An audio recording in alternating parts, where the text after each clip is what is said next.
ජපානයේ ජීවත් වුණු සොල්දාදුවෙක් දවසක් තීරණය කරනවා ඔහු ජීවත් වෙන ප්‍රදේශයේ වැඩ වාසය කරන සෙන් භික්ෂුවක් හමු වෙන්නට එන්නට. ඉතින් මේ සොල්දාදුවා මේ සෙන් භික්ෂුව හමු වෙන්නට ඇවිත් මෙන්න මෙහෙම ප්‍රශ්නයක් මේ සෙන් භික්ෂුවගෙන් අහනවා. ඒ ප්‍රශ්නය තමා මේ කාරණාව. අනේ හාමුදුරුවනේ, ඇත්තටම දිව්‍ය ලෝකයයි අපායයි කියලා දෙකක් තියෙනවද? ඔන්න ඔය විදිහේ ප්‍රශ්නයක් අහනවා. මේ ප්‍රශ්නය අහනවත් එක්කම සෙන් භික්ෂුව නුඹ කවුද කියලා අහලා පොඩ්ඩක් විපරම් කරා. ඒත් එක්කම මේ සොල්දාදුවා කියනවා, ස්වාමින් වහන්සේ, මම සමුරායිවරයෙක්. මම මේ ප්‍රදේශයේ ප්‍රබල රණ ශූරයෙක් කියලා ඔහු ප්‍රකාශ කරනවා.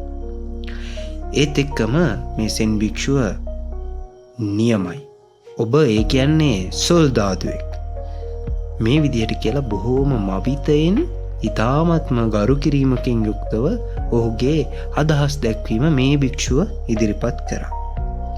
ඒත් එක්කම මේ භික්ෂුව මෙන්න මෙහෙම ප්‍රශ්න ටිකක් ඇහුවා. ඔබේ තේජස් බව මට හොඳට පෙනෙනවා. ඉතින් ඔබ කොයි විදිහේ පාලකයෙකුටද ඔබ රැකවල් දෙන්නේ? ඔබ කොයි තරම් ප්‍රබල රණශූරයෙක් වුණත් මට ඔබේ මූණ නම් හරියට හිඟන්නෙක්ගේ වගේ තමා පෙනෙන්නේ කියලා මේ සෙන් භික්ෂුව කියනවා. මෙහෙම කියනවත් එක්කම අර සොල්දාදුවාට හොඳටම තරහ එනවා.